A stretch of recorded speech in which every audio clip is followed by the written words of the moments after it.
Hello welcome back everyone. So कैसे हो दोस्तों आप लोग। और आज की कहानी मेरी जुबानी जल्द से स्टार्ट करते हैं क्योंकि एनसीईआरटी का नेक्स्ट चैप्टर आज मैं स्टार्ट करने वाला हूं, दैट इज मॉडर्न फिजिक्स, जिसमें उसका पहला पार्ट आज हम डिस्कस करेंगे, dual nature of radiation and matter. जैसे कि मैंने आपको बोला था जब मैं आपको वेव ऑप्टिक्स पढ़ा रहा था, ठीक है। सो एंजॉय किया होगा यार आपने वो लेक्चर और वो सारे क्वेश्चंस, और होप्स अगर उससे क्वेश्चन आए आप गलत बिल्कुल भी नहीं करके आएंगे, और आपका कॉन्फिडेंस जो है, जो मैं हमेशा बोलता हूं, वो हाई लेवल तक आपका जा रहा होगा।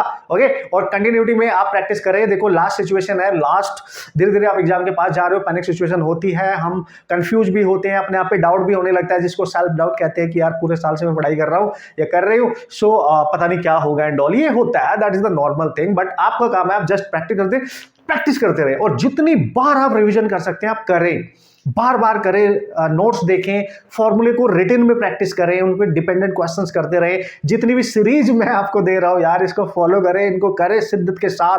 आप हर कंसेप्ट क्लियर करके यार, मॉक टेस्ट सबसे गेम चेंजर होने वाला है आपका। कितने भी मार्क्स आपके आए डजंट मैटर, मॉक टेस्ट की एनालिसिस करते हुए आगे बढ़ते रहे। 400, 500, 550 है ना, 600, जो भी आपका स्कोर बन रहा है, इट्स ओके, राइट, क्योंकि फाइनल फील्ड कुछ और होने वाला है। इस समय अपने आप को आपने बस बैलेंस करके रखना है। चलो स्टार्ट करें। Dual nature matter and radiation के जो क्वेश्चंस हैं एनसीईआरटी के मोस्ट इंपोर्टेंट टाइप के कौन कौन से हैं जिनकी पॉसिबिलिटी है क्वेश्चंस आने की, एज इट इज, समझ गए ना बॉस, ठीक है। देखो मैं आपकी भावनाएं समझ रहा हूं, आप भी मेरी भावनाएं समझो कि जब तक आप इसको खुद अप्लाई नहीं करोगे, खुद सॉल्व नहीं करोगे, तब तक बात नहीं बनेगी, ठीक है। और अपने आप को बैलेंस करके चलना है। जैसे कि मैंने बोला, लास्ट मोमेंट पे ये सिचुएशन आती है, हम परेशान होते हैं एग्जाम के फियर से, स्ट्रेस से, जो भी है, ठीक है। लेकिन तरीके मैंने आपको बता रखे हैं अपने आप को कैसे बचा के रखना है। चलो भाई, सबसे पहला क्वेश्चन देखते हैं बहुत जल्दी से, बहुत छोटा सा प्यारा सा लेक्चर होने वाला है।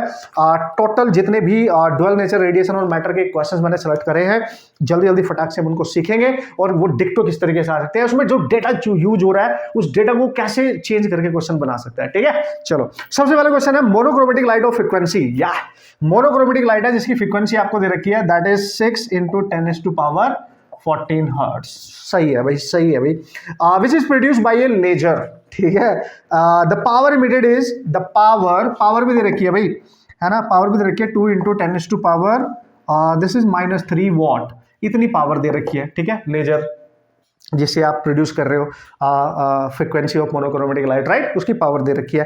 तो what is the energy of photon, सबसे पहला पूछा है एनर्जी ऑफ फोटोन, पहला पूछा है एनर्जी ऑफ फोटोन। यार ये तो बहुत आसान है। एनर्जी ऑफ फोटोन कैसे निकालेंगे, h न्यू से निकालेंगे, मतलब ये फ्रीक्वेंसी होती है, इसको न्यू लिख लो आप, फ्रीक्वेंसी को f लिख लो, आपकी मर्जी है। अगर जूल में निकालना है तो जूल में निकाल लेना, इलेक्ट्रॉन वोल्ट में निकालना है तो e से डिवाइड कर देना, आपकी मर्जी है। मान ले इलेक्ट्रॉन वोल्ट में पूछ रहा है, जूल में ही पूछ रहा है, चलो देखो जूल में पूछेगा तो h की वैल्यू 6.63 10⁻−34 प्लैंक्स कांस्टेंट है ना यार, और फ्रीक्वेंसी दे रखी है 6 × 10⁻14, आंसर आ जाएगा।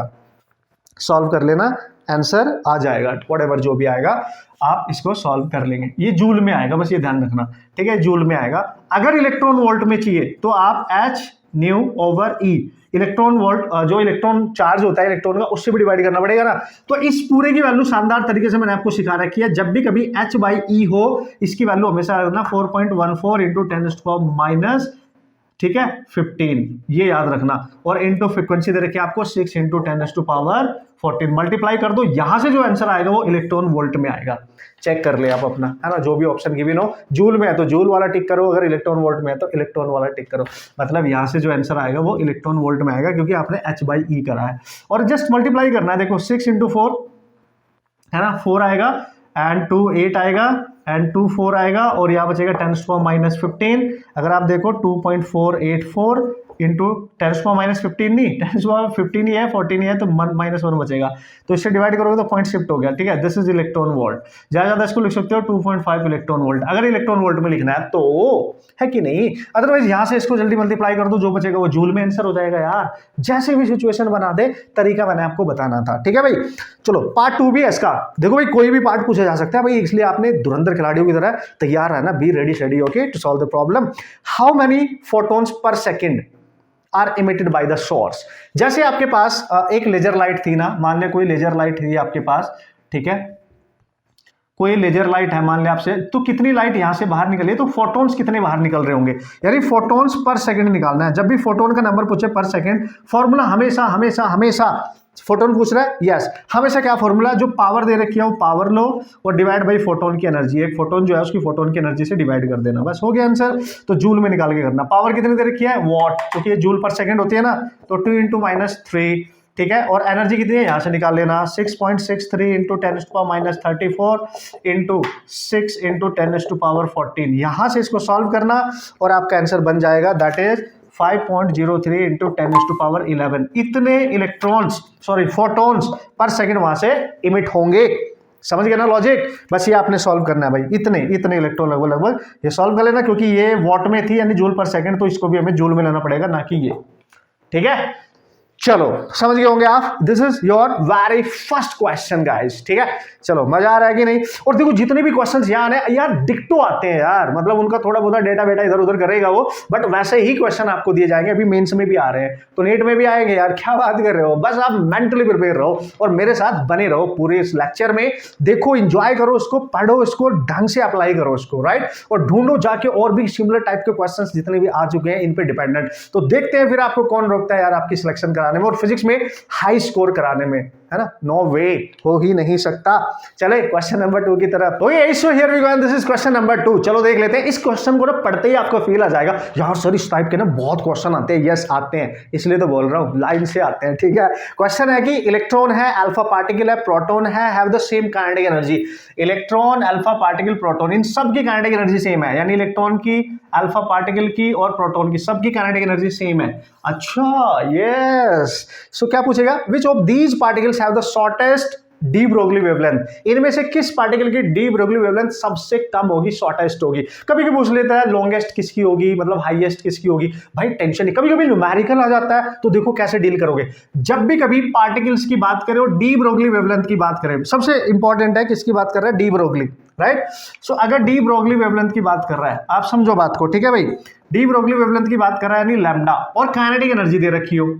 जब डी ब्रोगली वेवलेंथ की बात करें और काइनेटिक एनर्जी गिवन हो तो लैम्डा इक्वल टू, याद करो, h/√2m_k होता था formula. And very awesome, very very very important, इसमें कोई बिल्कुल भी शक वाली बात है ही नहीं बॉस, राइट। तो ये आपने यूज करना है। अब सबसे ऑसम चीज क्या है, हर पार्टिकल की काइनेटिक एनर्जी सेम दे रखी है। देखो भाई 2 कांस्टेंट है, ये पहले से कांस्टेंट है, k को उसने सेम कर दिया, तो लैम्डा केवल मास पे डिपेंड कर रहा है, तो lambda inversely proportional to √m है। समझो समझो, फील समझो। जिस पार्टिकल का मास ज्यादा होगा उसकी डी ब्रोगली वेवलेंथ सबसे कम होगी, ऑब्वियस है। जिसका मास सबसे ज्यादा उसकी डी ब्रोगली, क्योंकि इनवर्सली प्रोपोर्शनल है। अब देखो किसका मास, यार ये तो हो नहीं गया, फटाक से हो गया। देखो आपने देखा mass of alpha particle is greater then mass of proton, and सबसे कम मास है इलेक्ट्रॉन का, ठीक है। तो सबसे ज्यादा मास किसका है, इसका, तो इसकी डी ब्रोगली वेवलेंथ सबसे कम होने वाली है, ठीक है। तो यानी de Broglie wavelength of alpha particle is less than de Broglie wavelength of proton और less than de Broglie wavelength of electron. Electron की डी ब्रोगली वेवलेंथ सबसे ज्यादा होगी, क्योंकि सबसे कम मास होता है। सबसे कम मास होगा तो सबसे ज्यादा वेवलेंथ होगी। ये ऑर्डर बन गया। तो वो कुछ भी पूछ सकता है। वैसे तो इसमें शॉर्टेस्ट पूछा था कि शॉर्टेस्ट डी ब्रोगली वेवलेंथ किसकी होगी, तो जिसका मास सबसे ज्यादा होगा उसकी डी ब्रोगली वेवलेंथ सबसे कम होगी। और आप सबको पता है अल्फा पार्टिकल का मास ज्यादा होता है, फिर प्रोटॉन का, फिर इलेक्ट्रॉन का कम होता है, इन दोनों से, ठीक है। कूल है भाई, कूल है भाई। और सर कैसे क्वेश्चन आ सकते हैं, आएंगे ना, धीरे धीरे आगे बढ़ते हैं ना, आपको एहसास होता जाएगा ना। चलो तो दोस्तों उम्मीद करता हूं और आप बढ़िया तरीके से all the questions you will attempt, है ना, अपनी सेल्फ प्रैक्टिस के लिए, एंड उसका यूज करोगे और देखोगे पीवाईक्यूज में भी जो मैंने क्वेश्चन अटेम्प्ट करे थे यार, डिक्टो क्वेश्चन आ रहे हैं जेईई मेंस में, क्या बोलूं, ठीक है। आप बस करते रहे, है ना, और साथ में मिलके चलते रहे, ठीक है। टेंशन ना ले, और आपको आपकी मंजिल जरूर मिलने वाली है, क्योंकि सेम क्वेश्चन ही आ रहे हैं और मैं खुश हूं इस बात से यार, और ये आगे भी आएंगे, राइट, क्योंकि ये सब आपके वास्ते चल रहा है। और आपका फिजिक्स में एक हाईएस्ट स्कोर मैंने देना है, जिससे कि बच्चों को डर लगता है कि यार फिजिक्स में स्कोर नहीं आता, वो डर आपका खत्म करना है, ठीक है। So here we go, this is next question, question number 3। Okay दोस्तों, क्वेश्चन नंबर 3 देख लेते हैं भाई क्या है। सबसे पहले उसको रीड करो, देखो, और first of all to solve the problem you just read the problem very carefully, है ना। Write down the given information in the question, then apply the concept as well as the formula.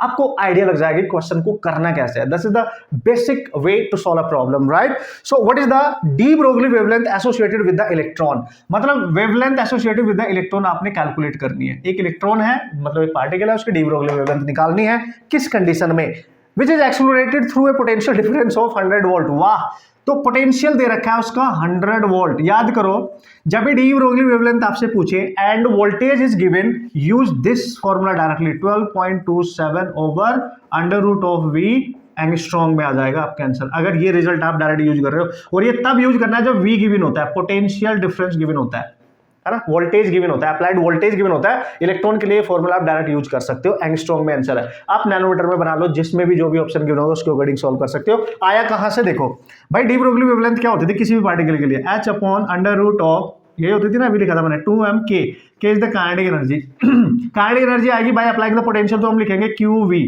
ठीक है, qv लिखेंगे तो lambda आ जाएगा आपके पास h over under root of 2m/qv। बस यहीं से तो निकाला गया है, h की वैल्यू पुट करके, चार्ज इलेक्ट्रॉन का पुट करके, मास पुट करके, v बचेगा, तो इसको सॉल्व करके ये आ गया है। ठीक है, यस, समझदार हो बॉस, समझदार हो। चलो उड़ा दो उसको, उड़ा दो। तो इलेक्ट्रॉन की कितने आएंगे, 12.27 ओवर अंडर रूट में 100, तो 10 बाहर आएगा रूट से, that is 2.7, that is 10, so you can shift is 2 to 7, right, यानी यू कैन राइट 2-3 एंगस्ट्रॉम, ऐसा लिख सकते हो आप, 1.23 एंगस्ट्रॉम। नैनोमीटर में बनाना तो भी बना सकते हो, कोई टेंशन नहीं, एंगस्ट्रॉम में बना दिया यार। तो देखो, ये दो फॉर्मूले यहाँ पे, ये सिंगल फॉर्मूला दो तरीके से हमने यूज कर लिया। होप सो आप बात समझ गए होंगे। अब देखो, जैसे कि मैंने आपको बताया था, जो डुअल नेचर होता है मैटर और रेडिएशन का, उसमें 3 इंपॉर्टेंट कंसेप्ट होते हैं। फोटोन का कंसेप्ट होता है, राइट, होता है सर, होता है। De Broglie very very important, मान के चलो क्वेश्चन आउट है, आएगा, ठीक है। और लास्ट कंसेप्ट होता है फोटो इलेक्ट्रिक इफेक्ट, जहां से क्वेश्चन हमेशा हर साल आते हैं। ये आपको पता है, मेरे को पता है, हम सबको पता है, बस प्रैक्टिस करते रहना, ठीक है। चलते हैं नेक्स्ट क्वेश्चन की तरफ। दिस इज नेक्स्ट क्वेश्चन, और ऑसम है, देखो छोटा सा प्यारा सा क्यूट सा। एक बार आईटी में क्वेश्चन आया था, तो नीट में क्यों नहीं आ सकता, नीट में भी आ सकता है, ठीक है। सेम डिक्टो टाइप का क्वेश्चन, जितना छोटा उतना खोटा होता है, ये आप हमेशा हमेशा हमेशा याद रखना। मतलब जितना बेसिक सा कंसेप्ट होगा, आपको फंसाने की उतनी ज्यादा कोशिश करेगा, and this is the power of competitive exams, right. चलो कम ऑन। सो उसने बोला photo electric cut off voltage in certain experiment is 1.5 volt, यानी कट ऑफ वोल्टेज आपको दे रखा है, वी नोट से डिनोट कर रहा हूं, 1.5 वोल्ट, राइट। ये है cut off voltage photo electric effect में, आप सबको पता है, याद आ गया होगा, ठीक है। What is the maximum kinetic energy of photo electrons emitted. तो ऐसा इस सिचुएशन में जो मैक्सिमम काइनेटिक एनर्जी होता है, जो फोटॉन्स वहां से, फोटो इलेक्ट्रॉन्स वहां से इमिट होते हैं, उनकी मैक्सिमम काइनेटिक एनर्जी निकालनी है। उत्तरी अगर आपको कट ऑफ वोल्टेज गिवन हो, है ना, स्टॉपिंग पोटेंशियल भी कहते हैं इसको, you can say stopping potential as well, और काइनेटिक एनर्जी की मैक्सिमम वैल्यू पूछे, तो यार याद रखना, काइनेटिक एनर्जी मैक्सिमम वैल्यू होती है वी नॉट के इक्वल। अगर वो पूछ रहा है इसको इलेक्ट्रॉन वोल्ट में, तो कुछ नहीं करना है, kinetic energy in electron volt is equal to जो भी पोटेंशियल गिवन है वही होगा, इतनी होगी, इतनी इलेक्ट्रॉन वोल्ट, राइट, यही होगी। बट अगर वो पूछ रहा है इसको जूल में, तो आपको लिखना पड़ेगा ई वी नॉट, ठीक है। तो ये आंसर जो आएगा जूल में आएगा, फिर जूल में आएगा, राइट बॉस। तो जो भी पूछेगा कर देना, उड़ा देना, उड़ा देना। तो कैसे करेंगे सर, देखो भाई, ई की वैल्यू 1.6 × -19, वी नॉट कितना है सर, 1.5, यार सॉल्व कर लो यार, आ गया आंसर, मल्टीप्लाई कर लो यार, तो कितना आ रहा है सर, उड़ा डालेंगे सर हम इसको, बिल्कुल उड़ा डालेंगे, दैट इज 2.4, ठीक है। ये आंसर दे रखा है आपको, इंटू 10⁻⁹, इतना जूल आएगा। देखो मल्टीप्लाई कर लो 15 × 16 को यार, वो तो आप कर डालेंगे। जैसे मैंने पिछले लेक्चर में भी आपको बताया था, कैलकुलेशन में इसलिए छोड़ रहा हूं जिससे आप खुद करें, एटलीस्ट आप करेंगे, जस्ट लेक्चर को देखेंगे नहीं, कैलकुलेशन करेंगे तो दिमाग फास्ट काम करता है, और आपको पता होता है कि मैं कहां फंस रहा हूं, कैसे बाहर निकल रहा है, एंड क्या चांस है वहां पे एरर क्रिएट होने के, मिस्टेक होने के। That's why you have to multiply अपने आप, ठीक है। सो समझ में आया क्वेश्चन। इलेक्ट्रॉन वोल्ट में पूछेगा तो यही है, जूल में पूछेगा तो ई से बस मल्टीप्लाई कर देना, तो जूल में आंसर आएगा।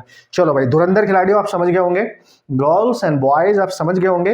ओके, अब 2 लास्ट क्वेश्चन बचे हैं मेरे पास। ऑसम मैन, ऑसम, मजा आने वाला, ठीक है। तो जैसे मैंने आपको बोला था, छोटा सा प्यारा सा लेक्चर होने वाला है, लेकिन सारे पॉसिबल क्वेश्चन डुअल नेचर के मैं आपसे डिस्कस कर रहा हूं। एनसीईआरटी के पीवाईक्यूज है वो अलग है, जो हमने अब पूरे साल भर सिलेबस में करे हैं मॉडर्न फिजिक्स में, वो अलग है ना। ये सब कुछ है, ये एनसीईआरटी के जो पॉसिबिलिटी है 100% की इस टाइप के क्वेश्चन आ सकते हैं एज इट इज। एनसीईआरटी से जो भी आता है डिक्टो छुट के आता है, समझ गए, एक्सट्रैक्ट हो जाता है कभी कभी, समझ गए। Okay, so very very important question. मैंने मतलब सोचा नहीं था यार इस टाइप का क्वेश्चन गिवन होगा, क्योंकि एक बार आईआईटी एडवांस में क्वेश्चन आया था इंटीजर फॉर्म में, इस टाइप के कंसेप्ट पे डायरेक्ट, ठीक है। आईआईटी एडवांस की बात कर रहा हूँ, जे मेन्स की बात नहीं कर रहा हूँ मैं, ठीक है। तो नीट में भी आ सकता है, क्यों, क्योंकि एनसीईआरटी में गिवन है, और जे मेन्स में भी आ सकता है, क्योंकि एनसीईआरटी में कंसेप्ट वाला क्वेश्चन गिवन है। बहुत प्यारा सा है, बहुत मजा आएगा आपको, देखो पढ़ के तो देखो जरा। उसने बोला in an experiment on photo electric effect, ठीक है जी, the slope of the cut off voltage versus frequency. मान लिया आपको एक ग्राफ दे रखा है, वैसे नहीं दे रखा, मैं बता रहा हूँ, frequency versus cut off voltage का कोई ग्राफ है, मान लिया, ठीक है, ऐसा कोई ग्राफ दे रखा है। उसने बोला ये जो लाइन है, ये जो ग्राफ है, पोटेंशियल वर्सेस इसकी जो स्लोप है, यानी ये जो एंगल बना रहा है इसके साथ, फ्रीक्वेंसी के साथ, थीटा, तो स्लोप बोलते हैं tan थीटा को। वो स्लोप आपको दे रखी है, उसने बोला the cut off voltage versus frequency of incident light is this. ये स्लोप दे रखी है आपको, स्लोप की वैल्यू दे रखी है 4.12 इंटू 10⁻⁻⁻15, ठीक है, ये दे रखी है, दिस इज वोल्ट सेकेंड, समझ गए, ये वैल्यू दे रखी है इसकी स्लोप की, tan थीटा। ये समझना वैसे जब भी स्लोप होगी v नॉट यानी पोटेंशियल वर्सेस फ्रीक्वेंसी, तो स्लोप का मतलब tan थीटा, ये दे रखा है आपको, ठीक है, ठीक है, ठीक है। Calculate the value of Planck's constant, या क्या बात कर रहे हो, प्लैंक्स कांस्टेंट वो मत कर देना एक्चुअली में जो आपको याद है स्टैंडर्ड 6.63 इंटू 10⁻⁻34, ये मत टिक करके आना कि यार प्लैंक कांस्टेंट पूछ रहा है, उसने कंडीशन चेंज कर दिया ना, उसने बोला इस कंडीशन के अकॉर्डिंग प्लैंक्स कांस्टेंट को कैलकुलेट करो। So how you will calculate this, तो बॉस बहुत इंपॉर्टेंट चीज बता रहा हूं, जब भी पोटेंशियल वर्सेस फ्रीक्वेंसी का ग्राफ हो तो उसकी जो स्लोप होती है ना हमेशा, यानी tan थीटा इस कंडीशन में हमेशा h/e होता है, यानी स्लोप कांस्टेंट होती है, कभी चेंज नहीं होती है, यानी स्लोप हमेशा h और e का रेशियो होती है, तो इसकी जगह आप लिख सकते हो h/e, और यही आईआईटी एडवांस ने पूछा था, ठीक है। सो यहां पे 4.12 इंटू 10⁻⁻15 लिखेंगे, h निकालना है, इसको इधर मल्टीप्लाई कर दो, तो h आएगा e इंटू 4.12 इंटू 10⁻⁻15, समझ गए ना। Planck's constant versus charge of electron का रेशियो होता है स्लोप, तो h देखो यहाँ पे आएगा, इसकी वैल्यू आप सब जानते हो, बचपन से पढ़ रहे हो, सपनों में आती होगी, और सपनों में जो चीज आती है वो हमें अच्छी लगती है, कभी कभी कभी कभी डराती भी है बॉस, ठीक है। मल्टीप्लाई करो, तो जब इसको मल्टीप्लाई करोगे ना 16 और इसको, ये तो आप चलो कर ही लेंगे, तो देख लो यहाँ पे 19 और 15 34 ही तो बन गया, तो ये लगभग लगभग आ रहा है 6.59 इंटू 10⁻⁻34, ये आ रहा है बॉस, आप चेक करें, ठीक है, जूल पर सेकंड। इतना प्लैंक्स कांस्टेंट की वैल्यू ये आ गई, ना कि ये वाली, देख लो आप, दोनों फर्क है 6.63 6.59, यानी 6.6 के आसपास आ रहा है उतना, तो इसके कंडीशन के अकॉर्डिंग, ठीक है। औसम है कि नहीं, प्यारा सा छोटा सा कंसेप्ट है, लेकिन मजा आ गया कि स्लोप क्या है भाई, ठीक है। ऐसे क्वेश्चन आते हैं तो आप उनको फोड़ के आ सकते हो। चलो भाई लास्ट क्वेश्चन है, चलो भाई मजा आएगा बॉस, मजा आएगा बॉस, लास्ट क्वेश्चन की डिस्कशन कर रहा हूं मैं, ठीक है। 6 इंपॉर्टेंट क्वेश्चन मैंने कहीं ना कहीं आपके साथ डिस्कस कर लिया बॉस, और जिसमें कहीं ना कहीं सारे कंसेप्ट ही नहीं यूज हो गए हैं, बस एक इक्वेशन को छोड़ के, किसको सर, वो तो आपको पता ही है, लॉट ऑफ क्वेश्चंस हमने पीवाईक्यूज में भी करे हैं ऑब्वियसली यार, है। चलो किस पे सर, जो आइंस्टाइन इक्वेशन होती है आपके पास, ठीक है, इंसिडेंट एनर्जी जो होती है वर्क फंक्शन प्लस आपकी मैक्सिमम काइनेटिक एनर्जी, ये तो सपनों की रानी है, ये तो सपनों की रानी है, नीट के वास्ते, जेई के वास्ते, और आईआईटी के वास्ते, आईआईटी मतलब मेंस के वास्ते, ठीक है, और आईआईटी एडवांस के वास्ते, राइट। तो ये तो भाई, ये तो आपको आना ही आना चाहिए, तो ऑलरेडी हम सीख भी चुके हैं। चलो भाई नेक्स्ट लास्ट क्वेश्चन की बात कर लेते हैं, ओके। बॉस डरता वो है जो मन चुराता है, जो अपनी पढ़ाई कॉन्टिन्यूअसली नहीं करता है, ठीक है ना, डर उसको लगता है, स्ट्रेस उसके पास आता है, नॉट प्रेशर। जैसे मैंने आपको बताया था, प्रेशर अच्छी चीज होती है बट स्ट्रेस अच्छी चीज नहीं होता है। लेकिन अगर आप डेली कॉन्टिन्यूअसली अपनी रिवीजन प्रैक्टिस कर रहे हो और एक पूरा शेड्यूल आपने सेट कर रखा है और उसको डेली फॉलो कर रहे हो, तो आपको डर बिल्कुल भी नहीं लगेगा। थोड़ा थोड़ा तो जरूर रहेगा, और वो रहना भी चाहिए, क्योंकि वो आपको पुशअप करता है, वो आपको पुश करता है अपनी पढ़ाई को जारी रखने के लिए और अपनी प्रैक्टिस जारी रखने के लिए, तो आपको डरने की जरूरत नहीं है। लेकिन हाँ, अगर आप डेली प्रैक्टिस नहीं कर रहे हो, कहीं ना कहीं मन चुरा रहे हो, आप कहीं ना कहीं टाइम वेस्ट कर रहे हो, तो आपको डरने की जरूरत है, वो लाजमी है बॉस, ठीक है। समझ गए ना बॉस, कॉन्फिडेंस बना के रखें और आपको आपकी मंजिल मिलेगी और मिलेगी, क्योंकि हम सब साथ में फाइट कर रहे हैं यार, हम सब आपके साथ में। यार एक जमाना होता था जब ये ऑनलाइन वगैरह कुछ होता ही नहीं था, बच्चे को अपने आप इंडिविजुअली पढ़ना पड़ता था यार, वो किसी से इंटरेक्ट भी नहीं करता था यार, ठीक है। अपना टाइम, मेरा टाइम याद करो यार, ठीक है। मतलब अकेले रूम में बंदे अपने आप पढ़ रहे हैं बैठ के, टीचर के साथ कभी इंटरेक्शन हो गई, कभी नहीं हुई। अब तो देखो आमने सामने से हम डिस्कस कर रहे हैं, गाइड भी कर रहे हैं। मैं क्या, और भी बहुत सारे एजुकेटर ट्यूटर हैं यूट्यूब पे जो, जिनको आप देखते होंगे, फॉलो करते होंगे और उनसे गाइडेंस भी लेते होंगे। तो जमाना चेंज हो चुका है, मोटिवेशन नाम की चीज भी आपके पास है। उस समय तो मोटिवेशन भी नहीं थी भाई, एक ही मोटिवेशन थी, एग्जाम क्रैक करना है, दैट्स इट, है ना। घर वाले ही मोटिवेशन होते थे, सपोर्ट कर रहे तो बहुत अच्छी बात है ना। हर चीज के साथ खुद ही फाइट करना होता था, हर सिचुएशन को खुद ही फाइट करना होता था।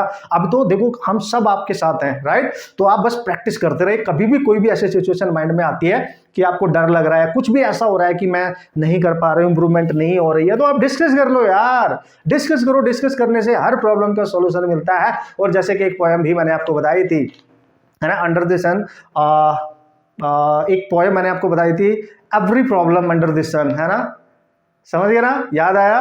तो हर प्रॉब्लम का एक सॉल्यूशन होता है, राइट, हर प्रॉब्लम का सॉल्यूशन है, नहीं है तो वो प्रॉब्लम आपके बस की उसका जो सॉल्यूशन है वो आपके हाथ में है ही नहीं, तो छोड़ दो उसको, क्यों टेंशन ले रहे हो। लेकिन ये पढ़ाई वाली प्रॉब्लम का सॉल्यूशन आपके पास है, हर इंसान आपकी हेल्प करने के लिए यहाँ पे तैयार हो बैठा है, ठीक है। तो बस आप तैयार हो जाओ अपने मेंटली माइंड से। तो लास्ट क्वेश्चन है ये, ठीक है, देख लेते हैं। उसने बोला work function for a certain metal is, work function आपको दे दिया है that is 4.2 electron volt. Normally हम वर्क फंक्शन की जो यूनिट लेते हैं वो इलेक्ट्रॉन वोल्ट में लेते हैं, ये आप थोड़ा ध्यान रखेंगे, ठीक है। Okay, then will this metal give photoelectric emission for incident radiation of wavelength? Wavelength दे रखी है आपको दैट इज 330 नैनोमीटर। वो बोल रहा है कि यार अगर वर्क फंक्शन उस मेटल जो भी सरफेस है भाई उस पर लाइट को इंसिडेंट कराएंगे, जब लाइट इंसिडेंट कराएंगे ई एनर्जी के साथ, तो इलेक्ट्रॉन उसको लेंगे, एब्जॉर्ब करेंगे और यहाँ से भागेंगे। अगर वो भागेंगे तो फोटो इलेक्ट्रिक इमिशन होगा, अगर वो नहीं जा पाएंगे तो नहीं होगा। ये किस बात पर डिपेंड करता है, याद करो। इस मेटल का अपना एक वर्क फंक्शन होता है, अगर ई आने वाली इंसिडेंट एनर्जी वर्क फंक्शन से ज्यादा है तो फोटो इलेक्ट्रिक इफेक्ट होगा, अदरवाइज नहीं होगा। तो हमें ये चेक करना पड़ेगा कि यहाँ पे जो लाइट इंसिडेंट हो रही है इस वेवलेंथ के साथ, उसकी एनर्जी अगर वर्क फंक्शन से ज्यादा आई तो फोटो इलेक्ट्रिक इफेक्ट यहाँ पे होगा, अदरवाइज नहीं होगा, ठीक है। सो बेसिकली वर्क फंक्शन ऑलरेडी दे रखा है, बस you have to calculate energy incident on this metal surface by using the formula. याद करो, एच वेवलेंथ दे रखी है सी बाई लैम्डा, यहां से आएगा जूल में, अगर ई से डिवाइड करोगे तो इलेक्ट्रॉन वोल्ट में आएगा। तो देखो एच बाई ई की वैल्यू मैंने आपको डायरेक्ट बता रखी है दैट इज 4.14 10⁻⁻15। ये डायरेक्ट याद रखें, ना तो आपको एच पुट करना पड़ेगा ना ई, आपकी कैलकुलेशन शॉर्ट हो जाएगी, राइट। और सी की वैल्यू पुट करेंगे 10⁸ and this is divide by wavelength and this is 330 into 10⁻⁹, क्योंकि नैनोमीटर है। इसको सॉल्व करो, ई की वैल्यू लगभग यहां से सॉल्व होके आएगी 3.79 इलेक्ट्रॉन वोल्ट के आसपास ही आएगी, आप चेक करना, क्योंकि ये फिर से आपने करना ही पड़ेगा। अब देखो यहाँ पे जो एनर्जी निकल के आ रही है, जो इंसिडेंट हो रही है ना, जो इंसिडेंट हो रही है वो इस वर्क फंक्शन से कम है। Here energy is less then work function ज्यादा है, मतलब मेटल को ज्यादा एनर्जी चाहिए अगर इलेक्ट्रॉन को यहाँ से इमिट करना चाहता है, मतलब there is no photoelectric, समझ गए, इमिशन। यहाँ पे इलेक्ट्रॉन इमिट नहीं होंगे क्योंकि यहाँ वर्क फंक्शन ज्यादा, एनर्जी कम है। समझ लो बात को। तो इस टाइप के क्वेश्चंस रीजनिंग में आते हैं, असर्शन रीजन में आ सकते हैं, राइट। तो very important for you, very important guys, ठीक है। सो भाई ये थे आपके कुछ ऑसम से क्वेश्चंस इस पर्टिकुलर टॉपिक से and dual nature of radiation and matter से। बाकी तो आप प्रैक्टिस करेंगे, एनसीईआरटी के क्वेश्चंस थे, इसके अलावा कुछ भी करने की जरूरत नहीं है। मैंने सारे पॉसिबल क्वेश्चंस यहाँ पे लिए हैं जो डिक्टो आ सकते हैं, फिर डोंट वरी अबाउट दैट, है। प्रैक्टिस करते रहना दोस्तों, है ना, प्रैक्टिस करते रहना। देखो यार मेरा काम बोलना है कि डरने का नहीं, घबराने का नहीं, स्ट्रेस नहीं लेने का, बट होता है ना, होता है, बट उसको कंट्रोल करने का अपने पॉजिटिविटी के साथ, ठीक है।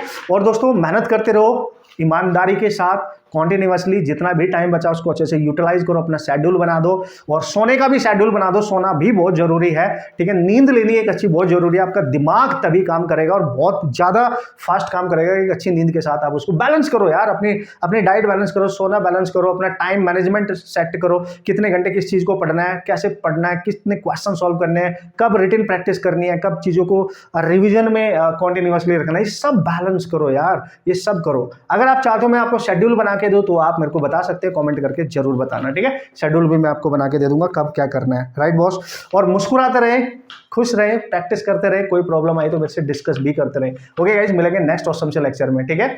All the best.